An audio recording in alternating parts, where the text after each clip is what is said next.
Hearts now 4 games this season, 0 wins. Naismith is under pressure, but Plzen didn't look like, the class outfit I thought they would be last week. They look beatable. Absolutely, aye. They're there. The game's there to be won for Hearts, and they know that. That's why the pressure cranks up even more tomorrow. Might be a Europa League playoff that in better times might have been a wee bit of a free hit. Not tomorrow night. The fans know this is winnable. The fans know Hearts aren't playing well enough, aren't carrying a goal threat incredibly, and Steven Naismith carries a can. So a bit early to say, a bit early to be talking about sackings or anything like that, but he needs to deliver, and the team need to deliver quickly. So what better place to start on tomorrow night and clinch a place in this extended Europa League? I mean, the 8 games that you would get through the league phase alone could bring in anything up to £12 million, which is completely game-changing for a club like Hearts. And that's where they want to get to regularly. That's the way they grow the club. So a lot of pressure on this game tomorrow night, especially with the fact that it really is winnable. And it's just a shame they lost that ridiculous own goal in injury time last week. Or I really would fancy them to go through tomorrow night. As it is, it's kind of on a knife edge.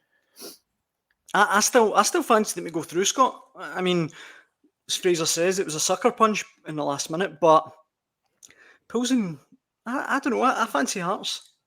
At Tynecastle, if the atmosphere's right on the night and the crowd get behind them, they can beat MD. I mean, me and Fraser have been there before European games when you've maybe not expected them to take it, and then they've done really well. So I think it's all there for them. But no, as you are saying, the manager's under pressure. That's the problem. You would feel a lot more confident if they were getting into this game in the back of some good league wins, gathering a bit of confidence. You heard for that clip there, Steven Naismith talking about an injury to Lawrence Shankland. I mean, if he misses out, that'd be a major blow. So it's not going to be easy, but as Fraser says, it's there for them if they can somehow rally tomorrow night and get that belief back that they had pretty much throughout last season. Once it turned for them quite early in the campaign, then of course they can go and win. And what a result it would be, and what a boost for Hearts and Scottish football if they could get into that Europa League group stage. I saw them on Sunday against Motherwell, and Naismith said it himself. It's simplistic, but it's so true. They killed themselves in both boxes. The final ball in the final third was infuriatingly bad. Shankland at times, Jan Dand at times, just short with final balls. And the goals conceded for set pieces. Interestingly, Kai Rowell said after the game about needing to get the new guys out wide, the 2 fullbacks, boy in for Colombia, Costa Rican Gerald Taylor, we've written plenty about, up to speed, and interestingly, better communication. And you do see the 2 set piece goals come through runners that have come off each of those players. Gerald Taylor for the first one, Salazar for the second one. And you just wonder how much communication is coming into play there for those split-second moments, and that suddenly you find himself 2-0 down. So I don't know what kind of team we'll see tomorrow for Steven Naismith, but the bottom line is they've got the players to win this game. They just need it to click. Fraser, you've seen them more than me, and everybody has commented on how good Hearts' recruitment was over the summer, right? Getting these boys in for South America, getting the domestic ones in like Danda. And that's right. My feeling just looking at it a wee bit for the Canute side is, I mean, I looked just before we come on, I looked at their squad and he's got 27 players there now. And I get that the whole point was to strengthen the squad because they want to attack Europe and get third place again. Yeah. But it just feels a wee bit muddled to me. You're looking at he's changing formation, changing system, personnel's changing game to game. I don't know about you, but it feels to me like he's almost got to streamline it a wee bit.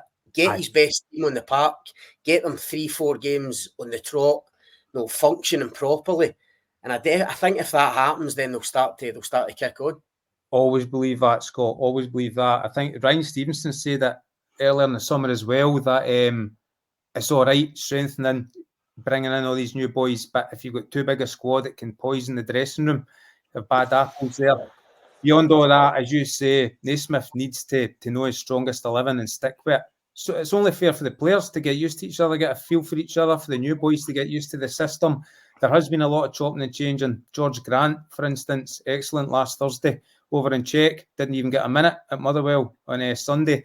You sort of understand the reasoning is wanting to rest, use the squad, rest players so they're no legging the Thursday night, but far more important is to get in a rhythm, know your strongest 11 and get them in a rhythm as well. Before I let you both go, predictions for tomorrow night? Are Hearts going to do it? What's the score going to be? Oh, to stick. Oh, put you in the stick spot. with the team of the week, definitely, maybe. I might say they don't believe in Steven, but hopefully it's all part of the master plan. Come on. Yeah, I fancy them. What do you think, Scott? Oh, I think it'll slide away for Hearts, personally. No! Listen, in all seriousness, I think it might go all the way. I could see Hearts maybe winning 2-1 on the night and extra time and penalties or whatever. Who knows what might happen. I think they'll win 2-0, little by little, and then they'll end up going all around the world in the group stages. I'm so getting sorry. the wins is finished. I'm so sorry. Well, right